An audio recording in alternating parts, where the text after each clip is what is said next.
Esto es una producción de Mindalia Televisión y Mindalia Radio, audiovisuales sin ánimo de lucro de Mindalia.com, para aportar conocimiento y crear conciencia. Mindalia.com, la primera red social de ayuda altruista a través del pensamiento. Ante todo, una reflexión. Y es que lo he dicho en 1000 entrevistas que me han hecho a propósito de este trabajo, porque puede parecer que muchas de las teorías que voy a plantear puedan hasta cierto punto romper muchos esquemas, tanto en el ámbito de la fe como de la ciencia. Yo no pretendo convencer a nadie, solo he pretendido convencerme a mí mismo. Y si eso les vale, les diré que para mí todo ha tenido sentido, que he cerrado una especie de círculo después de muchos años. Y todo lo que planteo, o lo que voy a plantear en los minutos siguientes, tiene una tremenda coherencia para explicar muchas de las grandes incógnitas que rodean al hombre cuando hablamos de si fuimos o no visitados en la antigüedad por seres de otros planetas y si incluso la vida en la Tierra no deja de ser una consecuencia no del azar, sino de un plan establecido. Y por eso he escogido esta frase del gran maestro Juan José Benítez, de un libro además en el que para muchos les dirán es una ida de olla, que es Ricky B., un supuesto marciano, digo marciano cariñosamente, un extraterrestre infiltrado entre los seres humanos, y él decía, si perteneces a la gran masa, si nunca miras al cielo o hacia tu interior, no sigas, o sea, váyanse, porque seguramente no entenderéis nada. Yo sí pretendo que entiendan y vamos a iniciar este viaje y lo vamos a hacer desde Madrid hasta Managua. Aquí tendría que sonar, queridos amigos de control, un audio. Vamos a ver si suena esta vez. Debería de sonar. Hola, hola. Bueno, yo ya estoy acostumbrado ahora. Es que siempre he deseado hacer esto. Siempre he deseado hacer esto, siempre a todos nos ha gustado sentirnos un poco Indiana Jones y esto es lo que de alguna manera experimenté aterrizando en la selva por primera vez. Una cosa es aterrizar en los grandes aeropuertos, la otra es montarte en una avioneta, una Cessna, como esta que ven aquí al lado, y aterrizar en medio de un vergel, de un tapiz verde solamente flanqueado por el río San Juan, que por si ustedes no lo saben, es el río que los conquistadores españoles cuando llegaron al Nuevo Mundo creían que podía ser el paso entre el Océano Atlántico y el Océano Pacífico. Al final no, era navegable en muchos kilómetros, pero no consiguió ser, pero marcó definitivamente el destino de ese país centroamericano. Yo me había dirigido a un pequeño archipiélago que está en el lago Nicaragua. Allí le llaman en náhuatl Xochibolca, es un gigantesco lago de 11 kilómetros nada menos que de longitud, de agua dulce y paradójicamente no potable. Lo digo porque hay carestías, hay necesidades en ese país centroamericano, sobre todo a raíz de los muchos terremotos que ha sufrido y que después sus gobernantes se han gastado el dinero en otras historias y sin embargo la gente sigue todavía viviendo en campamentos de refugiados desde esos años 70 en la que esos terremotos blandieron la tierra. Llegué a las islas de Solentiname con el propósito de conocer quién era este personaje, Ernesto Cardenal, que tiene una casa, supongo que todavía la sigue teniendo porque hace muy pocas semanas, hace un par de semanas, murió su hermano. Ernesto Cardenal es un monje trapense que estuvo detrás de lo que se conoce como la contra sandinista, es decir, allí había un dictador, Anastasio Somoza, que con mano férrea explotaba a los campesinos y este señor predicaba el evangelio de una manera un tanto peculiar. Él removió la iglesia, en lugar de poner banquitos como estamos acostumbrados a ver en las iglesias, la hizo circular, hizo pintar a los campesinos la iglesia con colores de forma muy variopinta y muy curiosa. Y él decía que Dios no decía que tenían que ser pobres y que tenían que estar explotados. Era un poco, ¿cómo les diría?, ¿no? Un cura rojillo, muy rojillo, ¿eh? Y ahí estuvo detrás de una verdadera revolución. Pero como llegué allí, ahora no recuerdo qué día de la semana, y tenía tiempo hasta el día siguiente, me fui a visitar un museo, que es el Museo de Severo Sini. Este es un arqueólogo italiano que fue a parar allí, apasionado por los indígenas náhuatl, que están en la génesis de la cultura nicaragüense, y tenía, la palabra museo le queda grande, aquello era un chamizo con 4 trozos de cerámica, 4 representaciones y un panel en el que se veía, vamos a enseñarlo aquí mejor, se veía esto. Este era el panel en cuestión. Yo al verlo me quedé un poco, vamos a decirlo llano, flipado, porque escasamente hacía 3 semanas yo había visto esto otro.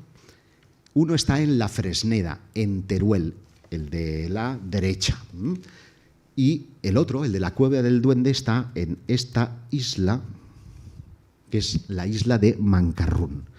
Es muy curioso porque, vamos a volver a pasarla, antes les digo, en esa cueva, en la Cueva del Duende, al que llegué al día siguiente, está llena de caritas, está llena de espirales, y de esta figura que les digo, tiene 3 dedos en una mano y 4 dedos en la otra, y una enorme cola, no rabo, cola, porque siempre hay mal pensados, con esta especie de barriga enorme, ¿no? A mí me trajo inmediatamente se conoce que la talla del rabo debe ser en España más corta que en América, pero por lo demás, no sean mal pensados, por lo demás seguimos teniendo 3 dedos en una mano y 4 en la otra. La divinidad astral de la Fresneda se llama así porque lo que está representando una mano son Mercurio, Venus, la Tierra, y en la otra Marte, Júpiter, Saturno y Urano. Ni Neptuno ni Plutón eran conocidos porque no eran observables a simple vista, y por lo tanto el hombre primitivo, estos tienen 3.000 años, más 5.000 años de antigüedad, son del 3.000 a.C., 5.000 años de antigüedad, y es curioso como a un lado y al otro del Atlántico podían estar plasmando la misma idea, el mismo concepto en una figura, cuando Colón, que yo sepa, no había llegado hasta 1492. Y si eso era así, ¿cómo era posible que sin un intercambio cultural las civilizaciones de 2 lugares tan distantes entre sí pudieran estar representando los mismos conceptos del mismo modo? Desde luego aquí había un enigma. Es curioso porque en la Cueva del Duende, esas caritas que han visto aquí representadas, el patrón de la panga, que no es un pez, es las lanchas neumáticas que cruzan el lago, me dijo, bueno, ¿por qué está tan interesado? Le dije, pues mire, por esto. No es posible que tal historia se produzca tal contacto sin una comunicación. Y me dice, le digo, ¿por qué estas caritas y tal? Y me dice que él creía que en el lago moraban los espíritus de los difuntos porque habían luces que salían de allí y se veían unos seres bajitos con estas caras redondeadas. Bueno, aquello me entusiasmó como ufólogo. Dije, aquí hay ovnis. Y entonces inmediatamente me llevaron a otro lugar, la Piedra del Llanto, en la que descubrí otras espirales y otros símbolos que vamos a explorar a continuación. En el fondo lo que hacemos es lo que se llama arqueología comparada. En Turquía, por ejemplo, se encuentran los templos más antiguos del mundo. Esta es una de las columnas en forma de T de Teruel o de Taula, que están en un yacimiento que es conocido con el nombre de Göbekli Tepe.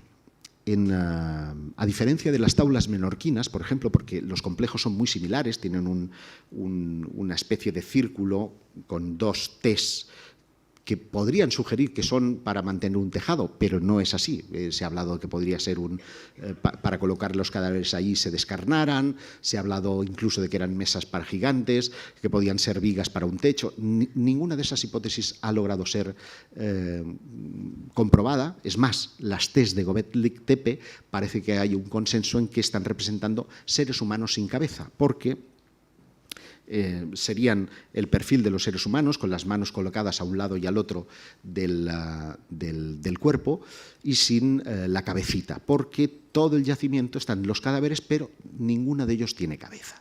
Pero a diferencia de las mallorquinas, insisto, o menorquinas, no tienen las mallorquinas o menorquinas grabados y en cambio las de Göbekli Tepe están ricamente ornamentadas. Aquí estamos viendo una especie de ibis, algunos pajaricos, una cenefa muy particular y estos tres, vamos a llamarle a falta de mejor definición, odres o bolsos, ¿no? O no sé, algo que tiene un asa, vamos a decirlo así, porque sorprendentemente muy cerca de Turquía, en la cuna de la civilización, en Sumeria. Si ustedes se fijan en el dios Marduk, me voy a levantar. Lo que sostienen en una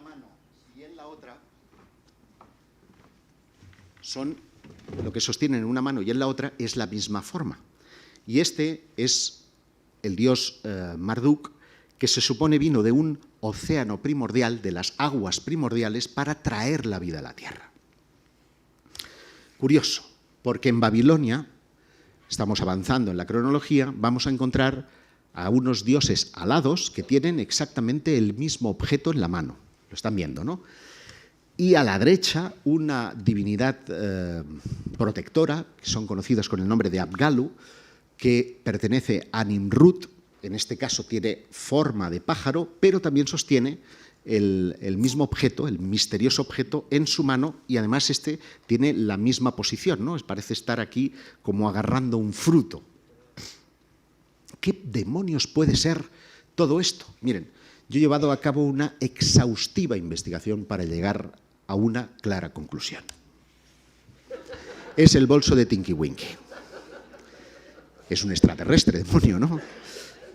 Bueno, no sé si la moda de Tinky Winky hizo o no, prosperó en la época, pero lo que sí es cierto es que si atravesamos el océano y llegamos a México, vamos a descubrir que también en México, ven que está sosteniendo en la mano este individuo, y además fíjense ustedes que está como en una especie de casco, que llámenme ustedes que tengo la mente muy calenturienta, a mí me evoca un casco, y que todo él está como envuelto por una serpiente. Esa serpiente, ya lo saben ustedes, es el dios Quetzalcóatl, es decir, la serpiente emplumada. Y el culto a la serpiente es algo que vamos a encontrar representada tanto en la antigua Babilonia, en Egipto, en Irlanda, en España, en toda Iberoamérica. Parece un culto universal. Y ahí empecé a hacerme una serie de preguntas y es si aquellas misteriosas espirales no estarían de algún modo tratando de representar alguna suerte de serpiente. ¿Qué podía ser entonces aquel objeto? Hemos descartado que era un Louis Vuitton, iba a decir Louis Vuitton, no, Vuitton tampoco, Louis Vuitton no, pero sí es verdad que he encontrado representaciones fuera de lo que son bajorrelieves. Este, por ejemplo, está en el Museo Británico, está catalogado como objeto de desconocido, de uso desconocido. En Azerbaiyán he encontrado unos cuantos, en donde algunos de ellos se dice que son pesas, a falta de mejor definición, y en otros se dice que son objetos desconocidos. Digo yo, si hago una pesa, no le hago 2 toros, le pongo 5 kilos y basta, ¿no? Pero bueno.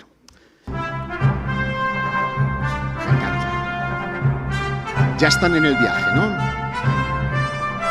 Nos vamos a Dublín, porque en Irlanda, y de esto ya hablé hace, creo, un par o 3 de años, di con este yacimiento asombroso que es el de Newgrange. Se trata de unos túmulos, seguramente son los más antiguos que existen en Europa, que no en el mundo, hemos dicho que los del mundo eran Göbekli Tepe, que pasarían inadvertidos de no ser por esta cara, que es la parte este, que está revestida de cuarcita blanca. Ya ven que Irlanda, lo ven por el cielo, que no está retocado con Photoshop, es la alegría de la huerta en cuanto a luz, ¿eh?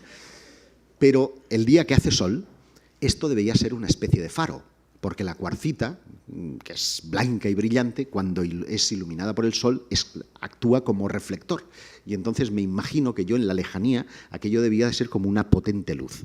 ¿Qué marcaba? No lo sabemos. ¿Qué dicen los arqueólogos? Cuando no tienen idea de que es una cosa, dicen que es un cementerio. En este caso, esto dicen que es una tumba. Una tumba que, no lo olvidemos, tiene una antigüedad, está asumen que está hecha en el 3250 a.C. y que por tanto es anterior a la pirámide de Kefren, que fue construida en 2521, o por ejemplo al famoso complejo de Stonehenge, que se remonta al 3000 a.C. Por lo tanto, ¿qué creían o qué pretendían con esta construcción? Cuando en el siglo XVI descubrieron esta historia, advirtieron que esta piedra gorda, este piedrolo digno de Obélix, que está repleto de espirales hacia un lado y hacia otro, era la puerta de entrada. Tuvieron que destaponar esto. Fíjense que la entrada es la parte de abajo y arriba hay como un agujerico por el que un día al año, concretamente el 21 de diciembre, penetra la luz solar, va iluminando una estrecha franja hasta llegar a los 18 metros que separan del Sancta Sanctorum de este lugar e ilumina, digamos, el fondo donde existe, bueno, esta es parte del techo, donde existen dos espirales, una que va hacia afuera y otra que lo hace al revés. Dicen los arqueólogos, que saben mucho, dicen esto es una alegoría de la vida y la muerte, el ciclo del Sol, la muerte del Sol. Bueno, y si no es eso, ¿qué demonios puede ser? No lo sabemos. Vamos a dejarlo de momento en incógnita, pero a mí me impactó el hecho de ver estas espirales en Nicaragua, espirales en Irlanda, espirales aquí en España, espirales en Italia, espirales en Turquía, espirales por todas partes. Yo ya veía espirales por todas partes. Yo decía, si a mí me habían enseñado en la escuela, en lo más básico, ¿verdad?, que el hombre de las cavernas, el hombre prehistórico, solía inmortalizar en las pinturas de las cuevas como un acto de magia simpática aquello que quería cazar al día siguiente, eso será o que vieron aquello, que vieron alguna suerte de espiral, o qué sé yo. Entonces me pregunté, ¿realmente es así? ¿Realmente el arte primitivo está representando las cosas que veían o es también figurativo? Y vamos de viaje de nuevo. Quiso el destino que me invitaran a Toronto. Toronto, en Canadá, donde, por cierto, tuve oportunidad de subir a la torre esta, la CN Tower, y desde arriba, les aseguro, se ve Toronto entero. No la han pillado, ¿eh? Bueno, pues a Toronto me fui para una historia que no tenía nada que ver ni con los extraterrestres, ni con los ovnis, ni con las espirales, y el último día me lo dieron libre. Y como una vez has visto ya toda la ciudad, porque estuve unos cuantos días, no sabía qué hacer, vi una exposición de arte italiano, renacentista, digo, pues mira, puede estar bien, y me fui al AGO, Art Gallery of Ontario. Y allí, al llegar, vi este póster, que este no es el póster, este es la figura original de mamá amamentando a su hijo. Digo, pues como le pegue un bocado, vamos apañados. Mira que es feo, hijo mío, no me salgas así, ¿eh, Daniel? Y me dio morbo, ¿qué quieren que les diga? Digo, pues voy a cambiar la exposición de arte italiano por la de arte inuit. Bueno, en realidad la exposición estaba bien desde un punto de vista antropológico, pero desde un punto de vista de exposición era un cagao pinchando un palo, ya os lo digo. Pero si tenía algo de interesante, o por si el destino me había llevado allí para algo, era para que viera con esta pieza. Esta pieza, que está representando un avión, imagínense ustedes, los inuit, los esquimales, esto que se besan aquí con el besico de darle a la nariz y que como gesto hospitalario te brindan a la mujer, esto a ver si lo copiamos también aquí en Occidente, por Dios. Pues resulta que tienen un avioncico al que le han colocado una cara humana o divina, vayan ustedes a saber por qué. Bueno, el por qué sí lo sé, porque en el fondo aquellos primeros occidentales que llegaban allí y que descargaban sus aparatos para explorar y tal, pues les daban cosicas y tal, y entonces ellos no es que lo vieran exactamente como dioses, pero eran algo especial. Traían civilización, traían cosas sin esfuerzo, y aquello para ellos era muy especial. Y me trajo a la memoria una teoría ampliamente aceptada en círculos antropológicos que es conocido como culto cargo. Verán ustedes, ¿qué es esto del culto cargo? Verán, durante la Segunda Guerra Mundial, varias tribus de la Melanesia sirvieron de base de abastecimiento para los buques de las flotas que iban a la guerra del Japón, ¿de acuerdo? Algunas de estas islas tenían gente que no había tenido contactos jamás de los jamases con occidentales, es decir, eran pueblos no contactados.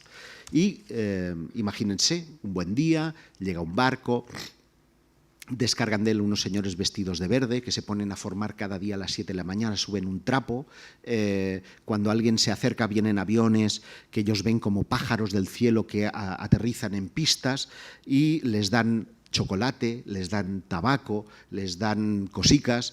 Entonces, un buen día dicen, oye, que tocamos zafarrancho, nos vamos, y estos vuelven al habitual aislamiento. ¿Qué ocurre? Que ellos siguen manteniendo limpias las pistas, fabrican aviones de paja para tratar de llamar la atención de aquello que ellos creyeron que eran dioses. Y fíjense ustedes, eran marines norteamericanos, lo más alejado a Dios, ¿no? Algunos de ellos hasta se tatuaron las siglas USAF en el pecho, y cuando si alguien se va a Vanuatu, por ejemplo, va a ver que existe el culto a John Frum, porque John Frum debía ser que algún aviador dijo John from America, y entonces John from, pues John Frum. John Frum es el dios de esta gente. ¿Podía estar ocurriendo algo similar, por tanto, con las famosas espirales? Pues es algo que yo me planteaba, y allí en Canadá, cuando vi aquella historia, rápidamente necesité el internet, llego al hotel, estaba en el Carlton, pagaban otros, yo iba de invitado, donde por cierto me encontré al ex ministro Michavila, que por esto de las puestas giratorias estaba en un cargo en el Banco de Canadá, y me subí a la planta ejecutiva y puse en Google fenómeno meteorológico que cause espirales. Porque yo no voy a poner ovnis, voy a ir primero a lo racional. Vamos a buscar primero a descartar cosas. Y lo que me aparece, bueno, estas son espirales. Lo que me aparece dentro de las fotografías de la búsqueda, saben que salen un montón de cosas y al principio te salen un montón de fotografías, me sale esta. Esta que corresponde precisamente con un fenómeno que tuvo lugar en Noruega en el año 2009 y que mantuvo en jaque durante varios días a la prensa, habida cuenta de que habían partidarios que hablaban de un ovni, otros que hablaban de un fenómeno meteorológico, y finalmente se resolvió el asunto diciendo que era un misil balístico ruso que había fallado, que había sido lanzado desde un submarino Bulava. Yo no sé si volaba o no volaba, pero el caso es que el fenómeno está ahí. Y me pregunté, ¿tendrá algo que ver esto con lo de la prehistoria? Digo, evidentemente no existían los misiles hace 3.000 años. Luego me di cuenta de que efectivamente hay una serie de fenómenos que han sido inmortalizados a un lado y al otro del océano y que pueden encajar con fenómenos astronómicos que sí habían sido universales. Por ejemplo, este. Y es que de 2008, que es cuando estaba aconteciendo todo este viaje a Ontario tuvo lugar en 2010, en 2011 se ponen en contacto conmigo los productores de la serie Extraterrestres. New Atlantis me dice que quieren llevar el formato de Ancient Aliens a la televisión en España, y hago toda una programación de viajes, un poco ya pensando en la línea de vamos a seguir las investigaciones que tengo porque es una forma de financiarlas. Investigar es caro, viajar es caro, por lo tanto, si tienes la tele, pues utilizarla con un buen fin, como puede ser investigar. Y uno de los yacimientos que visité es el de Outeiro dos Lameiros. ¿Se han fijado ustedes qué galleguiño hablo yo a veces? Bueno, pues en Outeiro dos Lameiros buscábamos los petroglíficos, no petroglifos, porque es como se llaman, sino que allí las mujeres le llamaban petroglíficos. Estos están para allá. Después de media hora y con todo el equipo llegamos a un hueco en el bosque, con árboles, carballos de estos enormes, y íbamos buscando esta imagen. Os la he ampliado en un costado para que podáis verla con mayor nitidez. Se habla de la explosión de una supernova. Miren, yo no sé cómo cojones será, con perdón, una explosión de una supernova, pero ciertamente en la misma fecha en la que esto estaba siendo representado en Galicia, en Arizona, los indios estaban plasmando el mismo fenómeno también en sus cuevas. De manera que hubo algo universal, como las letras, universal, que sorprendió a los nativos de un lado y al otro del Atlántico. Es más, podría seguir en Valcamonica, en Italia, hay también representaciones de este mismo fenómeno, con lo cual los científicos llegan a la conclusión de que efectivamente hubo algo global que llamó la atención de aquellos pueblos. Insisto, no sé cómo será la explosión de una supernova, pero a mí me recuerda poderosamente la forma de una galaxia. Pero claro, como los telescopios no fueron inventados hasta Galileo, es evidente que ningún científico va a reconocer que hay un conocimiento sobre la media en estas civilizaciones y por lo tanto van a decir cualquier otra historia. Aquí no les pongo música, ¿saben por qué? Porque nos vamos en coche y nos vamos a Karnak. Pues ahora se la pongo. Nos vamos a Karnak, en Francia. Si ya de por sí resulta espectacular todo lo que les estoy contando, imagínense llegar a un lugar en el que encuentran 4 kilómetros de hileras en Karnak, en la Bretaña francesa, de menhires que no sabemos qué función tenían. Es que no tenemos ni la más remota idea. Si acaso, he elegido una frase ya antigua de 1937 de Foster Forbes en la que dice: los constructores de megalitos, que es como se conoce a esta cultura que hizo esto, eran supervivientes de la Atlántida, que se refugiaron en Gran Bretaña y Bretaña y reanudaron la práctica de su ciencia natural, la cual les permitió controlar el tiempo, adquirir energía espiritual del sol, la luna y las estrellas. Y ciertamente, cuando uno está en esas tierras, percibe algo que no es científico. Percibe una energía especial, muy en la misma línea vibratoria que puedes experimentar estando en cualquier zona de Galicia o de Asturias, porque parece existir una especie de raíz común en unos y otros. Y es muy curioso porque cuando tú exploras las leyendas del folclore de Francia, vas a encontrar casi alusiones constantes a una raza de gigantes que parecen venir de una especie de isla, de esa Atlántida, tal vez, me pregunto. Aquello me abrió la incógnita de saber si este tema de los gigantes, que además está expresado también en el Génesis, podía o no tener algo de verdad.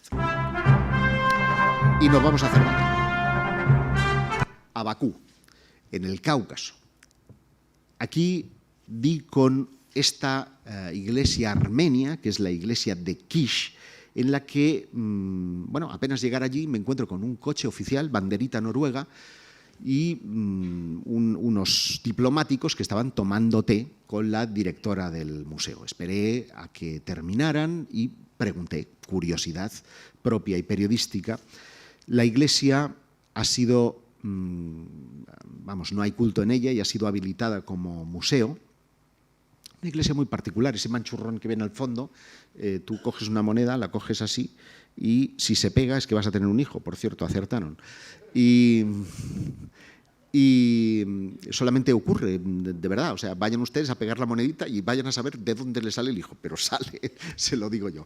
El caso es que es una iglesia muy particular en la que esta mujer, que se llama Ilham Husseinova, me dio muy buen rollo ya de entrada porque en la camiseta ponía Angel, ¿no? Ángel. Te miro a ti porque eres la angelosa de la casa. En una visita que había efectuado Thor Heyerdahl, al que vemos aquí, con su esposa y el ministro no recuerdo de qué, de Noruega, patrocinaron una investigación en profundidad para descubrir que los dioses nórdicos, desde Odín y toda la saga de dioses nórdicos, habrían sido seres reales, no eran mitos, sino que eran seres reales, seres gigantes, que tendrían que ver con los Aesir, que son el gentilicio de los de Azerbaiyán, los del Atlético de Madrid, tenéis que saberlo esto, es azerí, asir, azerí. Y, claro, yo me miraba, Ilhama aún está, pero la mayoría de las azeríes son chaparricas, morenitas, tirando a musulmanas, la mayoría de etnia, y sin embargo me dicen, no, la etnia propia del país somos altos, rubios, ojos azules, leches. ¿Qué es lo que cautivó precisamente a Heyerdahl. Primero el hallazgo en un yacimiento conocido como Gobustani, que es reserva de la UNESCO, de una serie de embarcaciones, los drácar vikingos, que se caracterizan por esa proa tan característica, también en forma de espiral o en forma de cabeza de dragón, con sus remos y sus escuditos colocados en un yacimiento de más de 10.000 años de antigüedad. Y después lo que encuentra en esta iglesia. ¿Qué encuentra? Los esqueletos de 2 seres de 2,30 metros que estaban ahí. Y es sorprendente, porque en esa misma zona y siguiendo, por así decirlo, la ruta que presuntamente llevaron a cabo esos dioses hacia Dinamarca, hacia su Thule, y esto no voy a explorarlo hoy porque me llevaría mucho tiempo, tiene que ver con un mapa y una historia fantástica que yo narro en el libro, vamos a encontrar en algunos de los puntos otros seres de 2,30 metros. Por ejemplo, en el Danubio. Aquí, en Serbia, en la frontera natural que hacen los Cárpatos, vamos a encontrar este yacimiento que se llama Lepenski Vir. Es un yacimiento que tiene más de 8.000 años de antigüedad, se remonta al 6.500 a.C. Y en él hay una serie de tumbas que están fabricadas, no se lo pierdan, en hormigón, no es hormigón armado como el moderno, es hormigón como el que hacían los romanos en el siglo I, pero 6.500 años antes, y en donde fueron encontrados, aquí, ahora si van ustedes allí van a ver una magnífica cúpula museizada, pero cuando llegamos Patricia y yo les aseguro que aquello era esto, cajas, arqueólogos trabajando, era una excavación.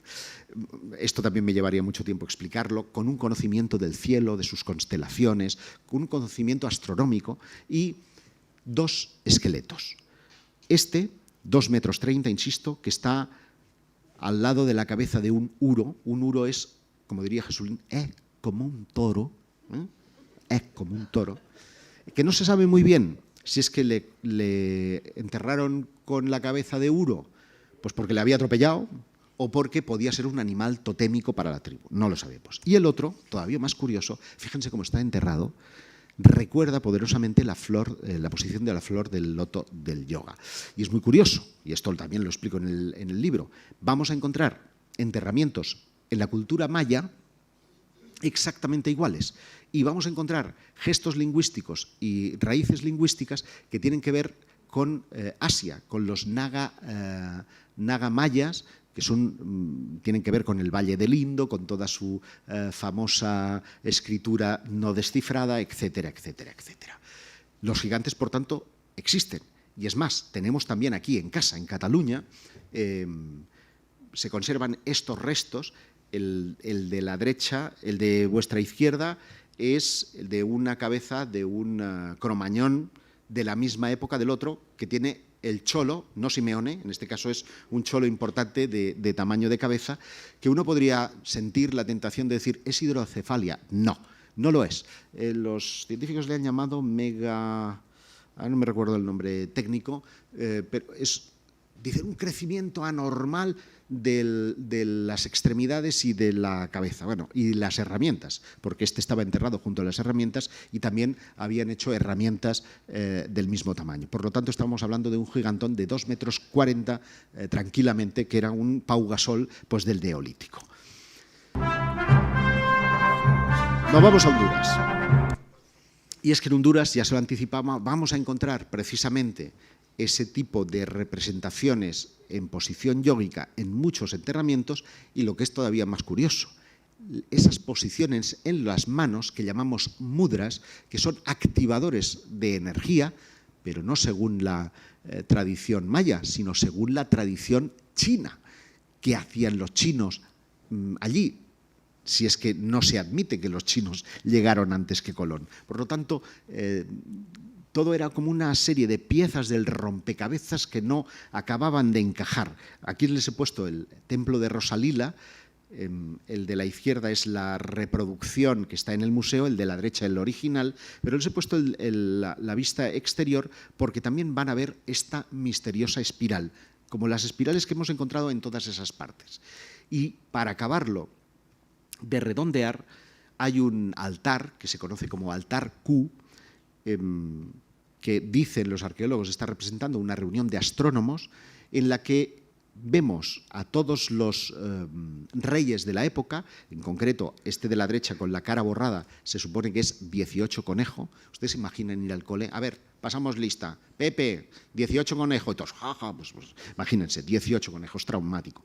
Y este misterioso ser, que si se fijan bien, a mí me trae a la mente la cabeza de una serpiente. De nuevo ese culto a la serpiente. Es un culto a la serpiente que vamos a encontrar representado en muchos lugares del mundo, y el primero en encontrarlo, de nuevo, está en la cuna de nuestra civilización, en Sumeria.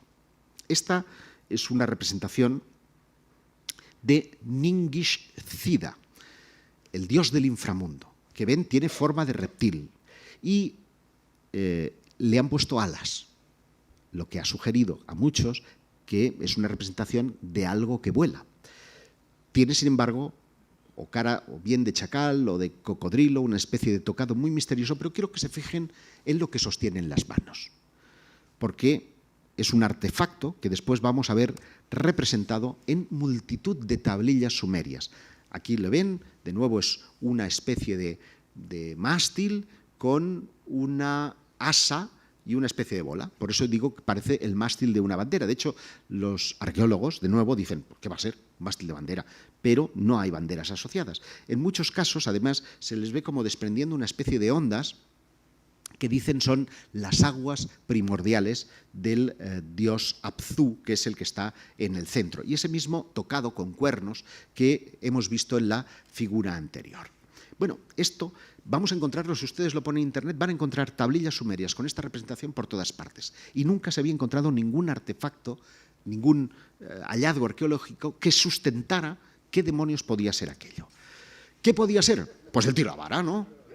No, coñas aparte, quiero que se fijen en este objeto. Este ingenio, porque no tiene otro nombre, tiene más de 3 metros 10, para ser exacto, de altura, si lo juntamos. Aquí estamos viendo que está fragmentado en 2 trozos. Estaba encontrado, se fue hallado en el templo de Apsu, en la antigua localidad de Telog, a finales del siglo XIX, por este hombre que se llama Ernest Zarsek. Era el vicecónsul de Gran Bretaña, del Reino Unido, en Basora. Practicaba arqueología y fue de los primeros en llevar a cabo registros de tipo arqueológico en la zona, en Basora. Ahora es un lugar magnífico para ir a visitar, si quieres además contaminarte con uranio, con bombas que caen y cosas de ese tipo. Irak, país maravilloso y que lamentablemente no podemos visitar a causa de la guerra. Pues él fue catalogando objetos que fueron mayoritariamente al Museo del Louvre en París y naturalmente al Museo Británico, porque él era súbdito de la reina. Y están todos los objetos en el catálogo, incluso este, pero solamente está la foto. El objeto está perdido. Podía ser la primera evidencia de un objeto tecnológico, porque, no lo he dicho, se trata de un objeto fabricado en cobre con una varilla también de cobre que estaba en el interior. Parece que ese cobre debía estar revistiendo alguna estructura de madera que con el paso de los milenios fue deteriorándose hasta pudrirse. Pero no sabemos para qué servía, o podemos conjeturarlo, porque recientemente ha sido encontrada una serie de tablillas que construyen una parte todavía inédita de una epopeya que, si yo les digo la epopeya de Gilgamesh, a lo mejor a la mayoría no les suena, pero si les digo Noé, seguro que todo el mundo piensa en el arca y sabe lo que ocurrió. Gilgamesh era el Noé de los sumerios y cuenta que para atravesar el mar de la muerte, es decir, el diluvio ya estaba ahí y él necesitaba atravesar el mar de la muerte, precisaba de una serie de mástiles, concretamente de 120 de estos mástiles, pero que solamente daban propulsión para una sola vez. De manera que necesitaba 120 para vencer el mar de la muerte y llegar al paraíso prometido por su Dios. Por lo tanto, estaríamos frente a un ingenio tecnológico del que hemos perdido memoria, del que hemos perdido registro, pero que debió ser muy importante porque después civilizaciones venideras lo han ido plasmando y ha ido modificándose con el paso del tiempo. Fíjense ustedes, por ejemplo, en Ishtar. Si le quitan ustedes, acortan uno de los palos, este objeto que está sosteniendo Ishtar en sus 2 manos evoca claramente ese asa y ese palo. Y Lo mismo ocurre después con la cruz ansada o Ankh que tiene Isis y que pasará a los dioses egipcios. Es decir, ahí se ve claro cómo ha ido pasando una tradición ya convertida en mitológica de un objeto que se ha perdido y que sin embargo debió de tener una importancia en el pasado. Esas son las claves interesantes para estudiar. Como interesante fue ir a México en 2014, ya habíamos dejado atrás todo la fiebre milenarista, el miedo al fin del mundo del 2012 y todo aquello, y me quedé con las muchas representaciones de Quetzalcóatl, con esta que ven ustedes a la izquierda de la imagen y que muestra a la serpiente emplumada enroscada.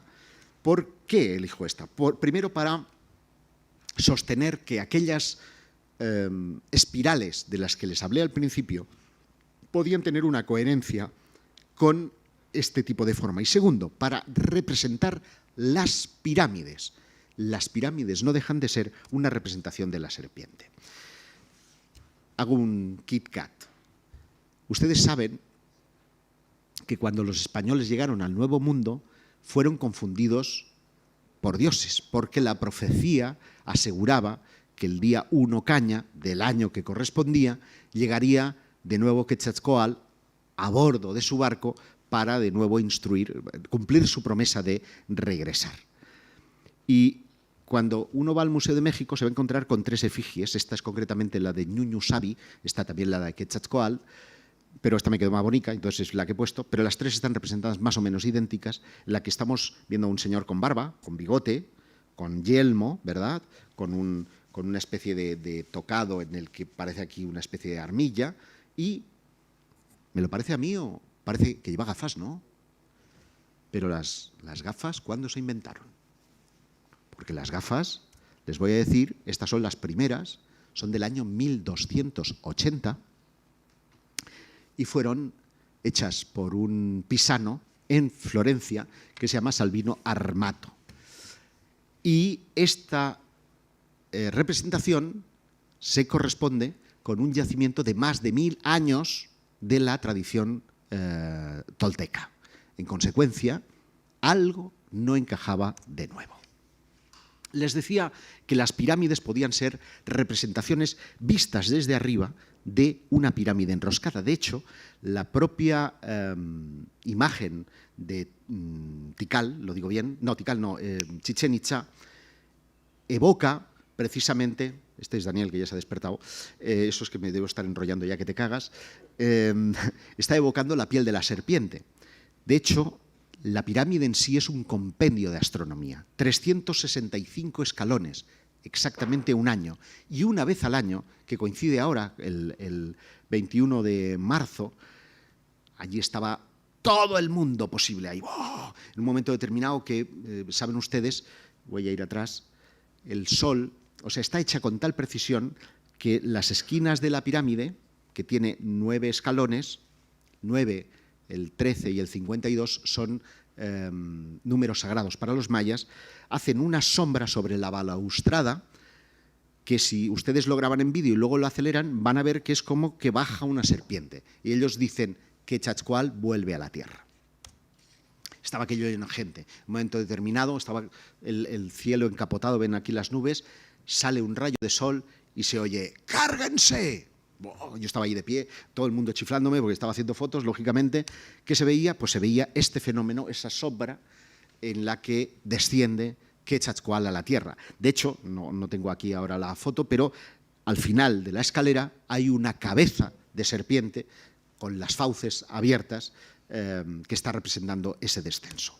Pero ¿de dónde demonios venía ese Quetzalcóatl? ¿Lo dicen las leyendas? Sí, y lo dicen no solamente las mayas, lo dicen las aztecas, lo dicen las incas, lo dicen también las japonesas. Vienen de Shubaru.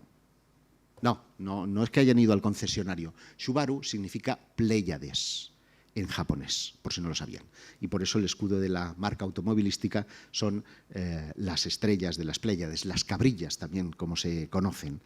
Y este templo, que fue confundido por los españoles como un cenobio, es otro lugar de astrónomos. 11 puertas. La central también está enfocando a las Pléyades, al lugar de donde venían sus dioses. Y es muy curioso, porque si ustedes se fijan en la cenefa, esto es un detalle de la misma, voy a tener que levantarme de nuevo ahora para indicarles. A la izquierda, no sé si pueden seguir con mi dedo, el perfil de una especie de espiral cuadrangular, que sería como la pirámide que les estoy diciendo, vista desde el aire, que si lo siguen va hacia arriba, va a un cuerpo más gordito que va a terminar en la cola de cascabel de una serpiente, porque lo que queda abajo, ahí ya es la cabeza, justamente. Es decir, es la representación de una serpiente. La pirámide es una representación de la serpiente, la espiral es una representación de la serpiente, y allí, como no... las constelaciones, aquí las conocemos como Tauro, Libra, tal, porque allí se conoce con otro nombre. Las Pléyades son conocidas como el Tap, que significa cascabel de la serpiente. Y si se fijan bien, estas cenefitas, estos triangulitos, son la piel de una serpiente en concreta, que es la Crotalus crotalus, Crotalus duricius, que es, digamos, única de allí, y que en torno a ella han hilvanado todo su calendario y toda su mitología. Por lo tanto, lo reptiloide debía de tener una gran importancia para ellos. ¿De dónde venía todo esto? Pues la Génesis nace en una pequeña isla conocida como Mexcaltitán, y que hoy se conoce como Mexcaltitán, y que piensan era la antigua Atlán, que evoca a esa Atlántida. Precisamente este señor que está aquí con la barca saliendo de Atlán para buscar su tierra prometida, estaba siguiendo una profecía. Esto os lo ha contado Jesús Callejo, creo, el año pasado cuando habló de las banderas, pero os lo refresco en la memoria. Estaban siguiendo la profecía de un chamán que se llama Tecnoc. Este Tecnoc dijo que reconocerían su tierra prometida cuando vieran a un águila que está encima de una laguna con una serpiente en el pico. Si ustedes examinan la bandera de México, van a ver que efectivamente hay un nopal, es un cactus, y el águila está sosteniendo ese reptil en el pico. De hecho, lo dice la canción, ¿no? Guadalajara en un llano, México en una laguna, porque esa es la laguna que estaba, por lo visto, repleta de serpientes cuando los atlantes llegaron ahí. Y lo he dicho así adrede porque Atlantes, de Tula, de nuevo volvemos a esa isla que es conocida como Tula. Tula significa el norte, pero significa muchas otras cosas que no me da tiempo a contarles. Vemos a estos seres que no corresponden con ninguna etnia conocida de allí, que está sujetando de nuevo en su mano un objeto que sería una evolución del misterioso artefacto que antes les he comentado, y que por el tocado de plumas, por la forma del traje, por el escudo circular que tiene al otro lado, recuerda a los pueblos del mar egipcios. Curiosamente, todas las leyendas de donde vinieron los dioses de las estrellas dicen que hicieron parada en una isla en medio del océano, y resulta que los de América dicen que venían del este y los de África dicen que venía del oeste. Por lo tanto, son fabas contadas, que decimos en catalán, es impepinable que debía de estar en medio. Y hacemos la última parada, que es Egipto. ¿Por qué en Egipto vamos a encontrar 3.000 años de portentosa historia, de pirámides extraordinarias y también de dioses que vinieron de las estrellas? Ya no porque Osiris, porque Isis, porque todos sus 9, digamos, dioses primigenios venían de Orión y de las Pléyades, sino porque vamos a encontrar múltiples enigmas que, me parece que me he saltado 2, sí, múltiples enigmas que tienen que ver con el cielo. De esto no me voy a extender porque ya he hablado en otras ocasiones. La correlación de Orión, la disposición de las 3 pirámides estarían marcando una especie de espejo del cielo en la Tierra. Estarían marcando, junto con la Vía Láctea, el cinturón de Orión, la Vía Láctea y un mapa del cielo en la Tierra. Por lo tanto, yo soy de los que pienso que si bien las pirámides no fueron construidas por extraterrestres, fueron construidas por el hombre, no fueron construidas por los egipcios, porque las pirámides ya estaban allí. Y no lo digo yo, lo dice el propio Keops, que supuestamente era quien moró en la más grande de ellas, cuando en una estela del inventario, que generalmente cuando las cosas no encajan con la arqueología oficial se suele mantener un poco al margen, en esa estela del inventario dice Keops que va a utilizar el templo de Isis, que es como se conocía de antiguo a esta construcción, y que va a hacer construir una pequeña pirámide a su alrededor en honor a su esposa Hanutset. Y una de las mastabas que están allí se corresponde precisamente con la esposa de Keops. ¿Quiénes entonces pudieron construir todo aquello? De entrada digo que no eran los egipcios, porque también estudios geológicos han puesto de manifiesto, Robert Schoch, por ejemplo, en un libro que se llama Escrito en las rocas, que la degradación, que la erosión de la esfinge de Giza se correspondería con la propia del agua. Y esto no ocurrió en Egipto hasta el 10.500 a.C., fecha en la que, al parecer, el clima era mucho más templado, la orografía sería propia de una sabana y estarían por ahí recorriendo los animales que vemos representados en muchos de los grabados de Egipto, porque ahora monos, leones y todas estas cosas se ven más bien poquitos, para no decir ninguno, porque ya ni cocodrilos del Nilo vamos a poder ir a ver. ¿Qué hubo, por lo tanto, antes? Miren, otro de los documentos que esconde la arqueología es este. En realidad son 160 fragmentos de un papiro que es conocido como el Canon de Turín, porque es la ciudad transalpina donde se conserva, en la que hay una cronología desde Menes, el primer faraón, hasta los Ptolomeos, que son las últimas dinastías, que encajan milimétricamente con la cronología oficial. Porque la esconden entonces. Bien, el problema es que antes que Menes, dice ese documento, que reinaron durante 11.000 años, por lo tanto encajaría por la cronología, una serie de seres, mitad hombres, mitad otra cosa, que eran conocidos como los Semsuhor, los compañeros de Horus, y que ellos enseñaron el arte, la agricultura, la domesticación del ganado, la fundición de los metales, la astronomía, por lo tanto la ciencia. ¿Quiénes eran? ¿O hubo una humanidad antes que la nuestra o tenemos que mirar a las estrellas? Si ustedes piensan que la vida, y con esto voy a ir terminando, la vida en la Tierra, que es algo fascinante, cómo pudo originarse, es todavía hoy un misterio para los científicos. Las teorías, las tres principales teorías que se mantienen es, una, un Dios creador. Dios hizo el mundo en 6 días y el séptimo descanso. Bueno, como yo no me creo eso, acudo a la segunda. La segunda, que es el experimento Miller, este señor que ven aquí arriba, consiguió reproducir las condiciones de la Tierra primigenia en un matraz, con sus reacciones químicas, puso allí los elementos de la Tierra primitiva, bombardeo ahí de electrones debido a los rayos, las centellas y tal, y aparecen una mierda, pinchar un palo, porque es marrón, viscoso, vamos, y que se conoce como ARN, ácido ribonucleico, pero es un aminoácido esencial para la vida. Para crear el ADN es necesario algo más.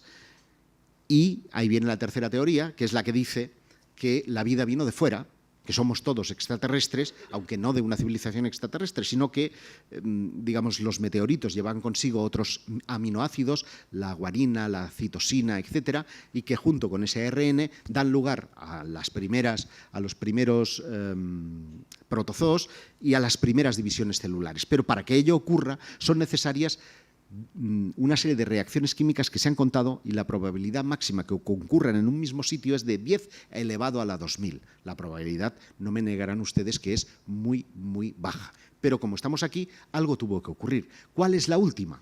La cuarta teoría, la apócrifa, no la formula este misteriólogo, entre comillas, la formula todo un premio Nobel. Francis Crick, descubridor junto a Watson de la doble hélice del ADN. La llama panspermia teledirigida. Y es algo apasionante, porque lo que dice este hombre es que una civilización exterior, encontrándose en un momento de planteamiento que, mira, vamos a plantearlo como si fuéramos nosotros. Hoy día hay una tremenda preocupación por nuestro ecosistema. Pensamos que el Sol tarde o temprano se va a apagar. No va a ser ni hoy, ni mañana, ni dentro de 1000 años, pero se va a apagar. La gravedad de la Tierra, si el núcleo se enfría, va a ser menor. Y si el núcleo se enfría y la gravedad es menor, la atmósfera que nos permite respirar se va a degradar por el espacio. Pueden caer meteoritos, puede ser que el agua sea un bien escaso dentro de muy pocas décadas. Pueden ser 1000 cosas que puedan volver yermo este planeta. Y a todos nos corresponde desde este instante empezar a pensar qué alternativas tenemos. Y yo digo que el origen de la humanidad está en la Tierra, pero su futuro está fuera de ella. Porque si queremos que el legado de la vida continúe, queremos que los seres humanos se expandan, que los seres humanos y las cosas de este planeta sigan vivas en algún lugar del universo, tarde o temprano nos vamos a tener que mudar de casa. Esto es así.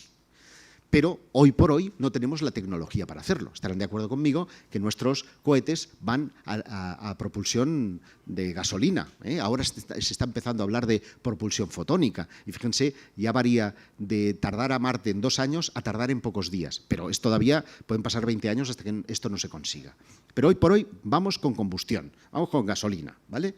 ¿Y qué alternativa nos queda? Pues lo que hicimos hace 44 años. Lanzar una sonda tipo Pioneer, pero en lugar de poner una placa chorras con... Digo chorras porque les mandamos 2 placas. Una con los dibujitos, que ya me dirán ustedes cómo los van a interpretar una civilización extraterrestre, pero vamos a suponer que lo consigue. Y les mandamos, por el otro lado, los sonidos de la Tierra. Un disco de vinilo forrado en oro, vinilo, ¿saben ustedes? Y no les ponemos el tocadiscos. Con lo cual tú dices... Si hoy día, solamente del 72 que pasó esto, estamos en 2016, hemos pasado del vinilo al Laserdisc, del Laserdisc al CD, del CD al DVD, al Blu-ray, al USB, a los archivos por ordenador, 7 en 40 años, ¿verdad? En 44 años, 7 generaciones de dispositivos, los extraterrestres que nos llevan 1000 años de ventaja estarán diciendo, ¿pero esto qué? ¿Qué? Mándame el tocadiscos, mayo, que si no, no puedo hacer scratch. Bueno, así somos. Por eso digo que es una chorrada. Pero son cosas que para la época las veíamos, ¿verdad?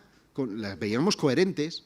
Por eso cuando me dicen, no, es que no es posible viajar al espacio. Ahora, pero espérate, que es que esto es de largo recorrido.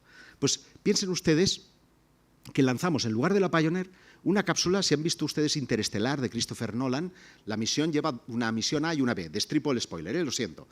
Y en la misión B hay un aparato que contiene especies de todas las clases, esporas, vegetales, ADN humano, tal, y lo lanzan con el propósito de ir a buscar un planeta adecuado para la vida. Y eso lo lanzan. Esa civilización extraterrestre hace miles de años lanza esas sondas y quiere la diosa Fortuna, quiere el destino que una de ellas venga a dar a la Tierra. A partir de ese momento pueden pasar 2 cosas. Que la civilización que la ha lanzado no consiga desarrollar la tecnología y se muera, porque su sol se ha ido a la porra o sus recursos han desaparecido y se muera. Ahí quedan. Somos extraterrestres, pero no sabemos nuestro origen. Segunda posibilidad, que sobrevivan.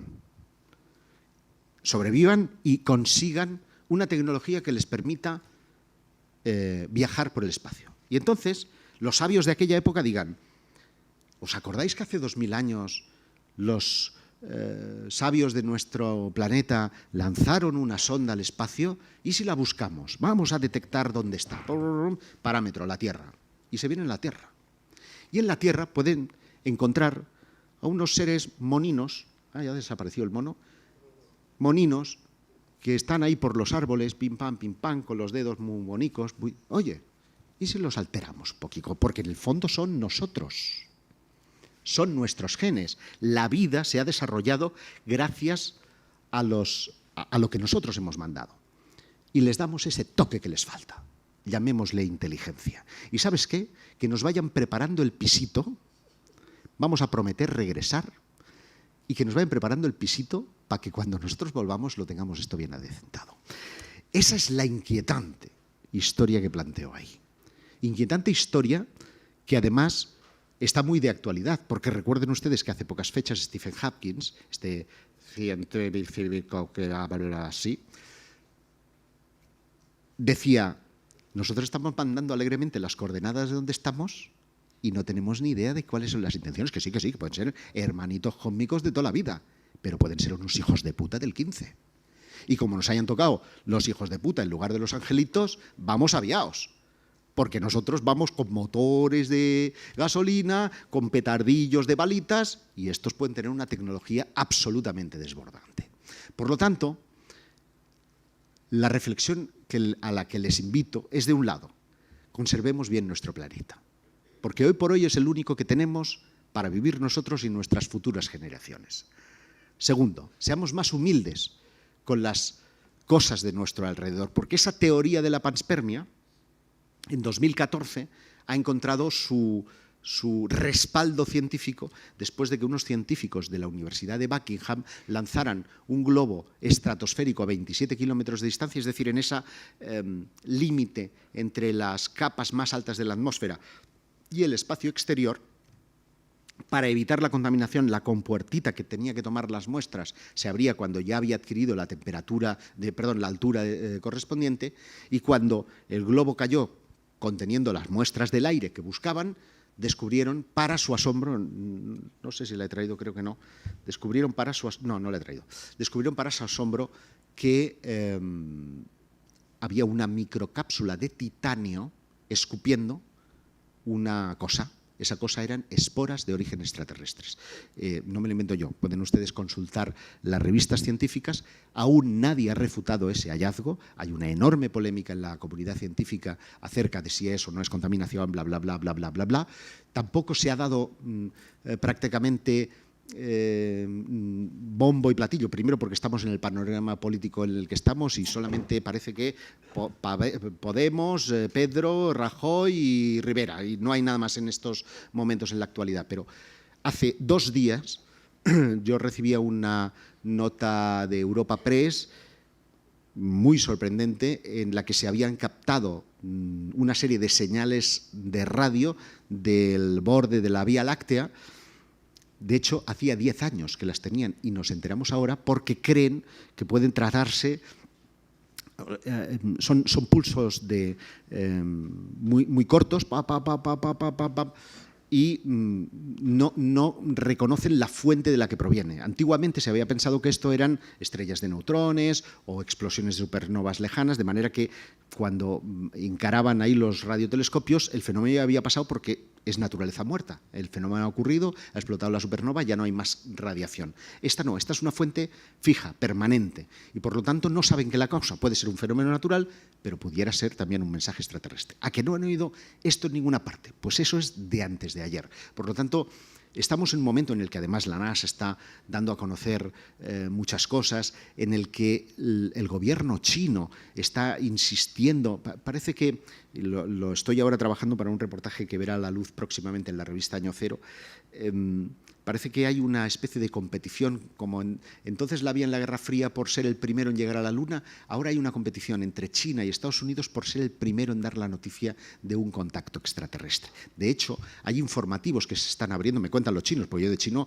no entiendo más que ni hao cuando voy al chino, y ni hao chumaya, Eso significa hola, ¿cómo estás? Ya está, con eso me entiendo. Y xie xie, que significa gracias. Entonces, los amigos me cuentan, oye, que los informativos dicen que Obama va a desclasificar información relativa a extraterrestres y que van a dar un anuncio en cuestión de 2 años relacionado con... Y esto aquí no nos enteramos en ninguna parte. Los chinos están haciendo eso y además ya han deslocalizado a 9.100 personas para construir el más grande radiotelescopio del mundo. Yo creo que tienen ya localizada la fuente, el lugar. Lo que pasa es que deben estar preparándonos de alguna manera. De hecho, solamente puedo interpretar el riego de pequeñas notitas de prensa y de informaciones como ese estado de preparación de la conciencia que en los años 50 pretendían hacernos llegar a través de Hollywood y de las películas, para crear en un momento determinado que los extraterrestres eran buenos y luego que eran malos, o al revés, ¿no? Creo que estamos en un momento único y por lo tanto lo que les invito es que estemos todos preparados, no para recibirlos, sino en todo caso para dar la bienvenida si es a buenas y para guiarnos a garrotazos si son a malas. Muchísimas gracias.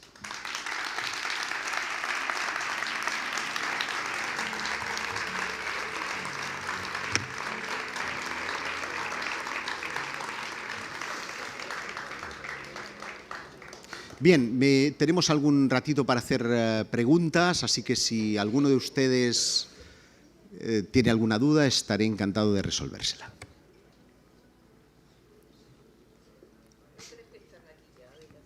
Si creo que están aquí ya. Hombre, algún extraterrestre que otro veo yo por la carrera de San Jerónimo. No les voy a decir que no, porque tenemos políticos que no son de este mundo. ¿Que haga qué? Manitas. Aplauda. A ver, necesito un intérprete. Que subas para la cabina, que si no, no se te oye. Vale. Es que, ¿ven? ¿Cómo no vamos a comunicar con un extraterrestre si con un humano no nos entendemos? Madre mía. Bueno, miren, es una pregunta que me he formulado, ahora bromas aparte, en muchas ocasiones. Y es verdad, tengo un libro que se llama Infiltrados, con lo cual he mantenido de alguna manera que hay una serie de seres no humanos que pueden estar entre nosotros. Pero yo quiero explicar, porque viene a propósito, que los dioses de los que hablo en Aliens Ancestrales nada tienen que ver, o así al menos yo lo creo, con los modernos ovnis. La conducta de los antiguos era el de un contacto directo, personal. No se escondían, estaban enseñando, estaban ofreciendo información y después se fueron prometiendo regresar. La conducta de los ovnis es otra, son esquivos, parecen obedecer más a un fenómeno extraño, lo cual no quiere decir que no crea que el origen o que una parte del fenómeno ovni tenga que ver con los seres extraterrestres. O mejor dicho, cuando digo en este caso extraterrestres me refiero a entidades no humanas, porque muchas de ellas podrían pasar por lo que antiguamente conocíamos como ángeles, como entidades no físicas, sino que, y eso no significa que no sean reales, significa que no están en nuestra realidad tridimensional tal y como la concebimos. Y desde esa perspectiva le diría sí, están entre nosotros. Pero de los que yo les he hablado hoy, tiene que ser como usted y como yo, que le puede dar una torta o le puede dar un beso, sin ningún lugar a dudas. ¿Perdón? Pero no sé si más feos o no. Igual son un pibón, oiga. Sí.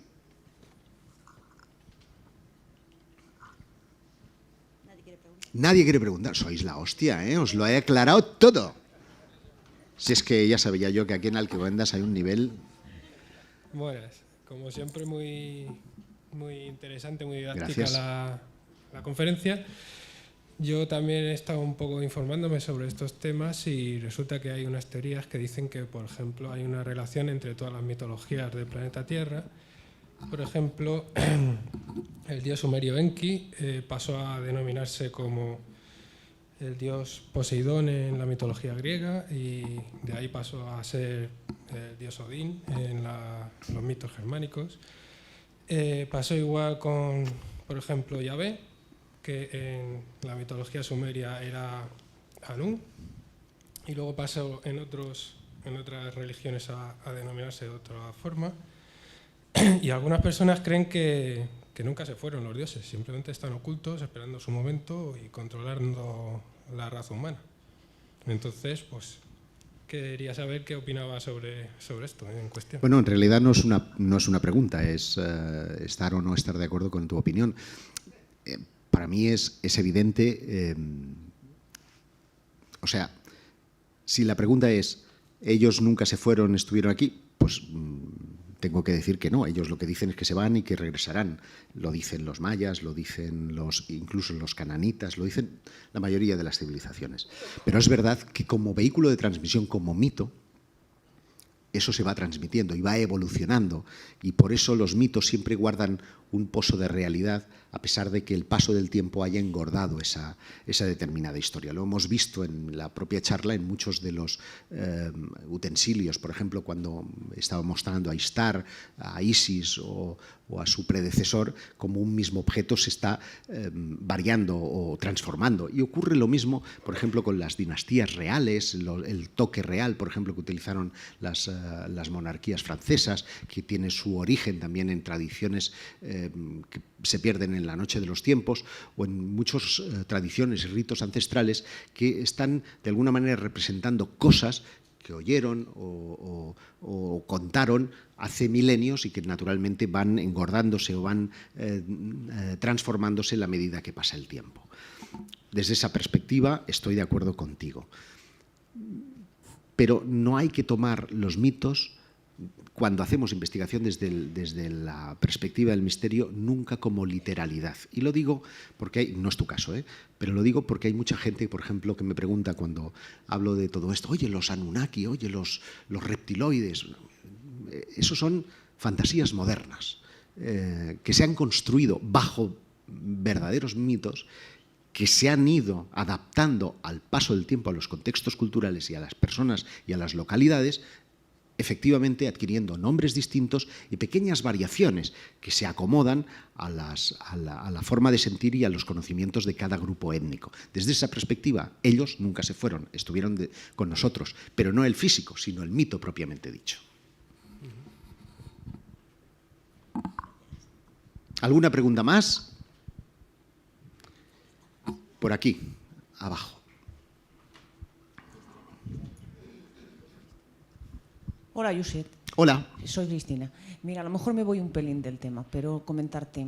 ¿Tú qué opinas? ¿Crees que cualquiera de estas civilizaciones extraterrestres, o como queramos llamarlas, tienen que tener un mismo creador? ¿Una fuente? Wow. Mira, o yo qué sé, es que ahí me pierdo yo un pelín. Lo que dice el Papa... Ya, bueno, me estás haciendo una pregunta que tiene que ver con la fe. Bueno, de hecho, muchas de las cosas que he contado tienen que ver también con la fe, ¿no? Lo que dice el Papa es que el mismo Dios creador es el creador de todos los seres. Lo que pasa es que no todos se crearon a la misma vez. Y esa es una disyuntiva muy interesante sobre la que hoy no he reflexionado, pero sí lo hago también en el libro. Porque se imaginan ustedes toda esta obsesión que tenemos todos nosotros por establecer un contacto con nuestros vecinos cósmicos, y resulta que nuestros vecinos cósmicos están todavía por nacer o ya han nacido y han muerto, porque según lo que les estaba contando de esta teoría de las panspermia, imagínense que esa civilización que lanzó su legado al espacio no consiguió sobrevivir.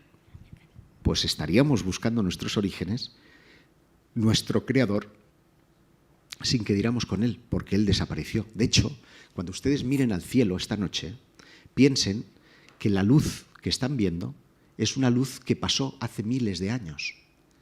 Tantos como años luz de distancia tengan. De las Pléyades, que vamos a ver al lado de Tauro, a la Tierra hay 440 años luz. Es decir, que el día que exploten las Pléyades, vamos a tardar 440 millones de años en verlas desaparecer. Por lo tanto, estamos viajando en el tiempo. Y puede que la humanidad tenga la suerte de coincidir en el tiempo con otra civilización de estado evolutivo similar o superior, y por lo tanto podamos cumplir la misión de la vida, que desde mi perspectiva no es más que sumarnos al uno. Creo que estamos condenados a conocernos, que nuestra misión es una misión global, no del planeta Tierra, sino con otros universos, o que lamentablemente nos muramos solos, y eso es terrible, pero puede ocurrir. Y eso me trae a la mente una teoría que planteo en el libro, que es la paradoja de Fermi. Enrico Fermi, que estuvo vinculado al proyecto Manhattan, el de las bombas atómicas, planteaba, según la ecuación de Drake, la vida en la Tierra es muy común. La vida en el universo es fácil, ¿no? Se puede crear vida con mucha facilidad, y por lo tanto deben haber más de 100.000 planetas habitables solo en nuestra galaxia. Y decía Enrico Fermi, si la vida se prodiga tanto, ¿cómo es posible que todavía no la hayamos detectado? Y planteaba, si no la detectamos es o bien porque nuestros sistemas de detección no son los correctos, o porque la vida no es tan frecuente en el universo. Ahora estamos en condiciones de decir la tercera. Puede que fuera muy rico el universo en vida, pero puede que no coincidamos en el tiempo. Es el factor que siempre se nos olvida, el factor tiempo, y es un factor clave para entender siempre el destino, no solo de la Tierra, de la humanidad, del ser humano, sino incluso de nuestra propia espiritualidad. Josep, ¿hay alguna pregunta más?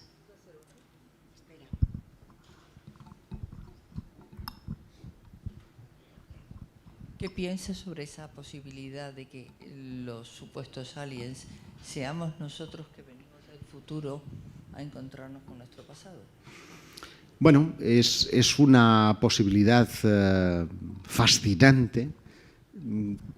A mí no me acaba de encajar porque hay una serie de cosas que me desbarran, ¿no? Yo sí creo que son posibles los viajes temporales, es posible que haya un escamoteo temporal no consciente, pero en el momento en el que se produce un viaje temporal, desde mi concepción, se está creando un universo alternativo, un universo paralelo, y por lo tanto esa modificación del tiempo posterior no se produce.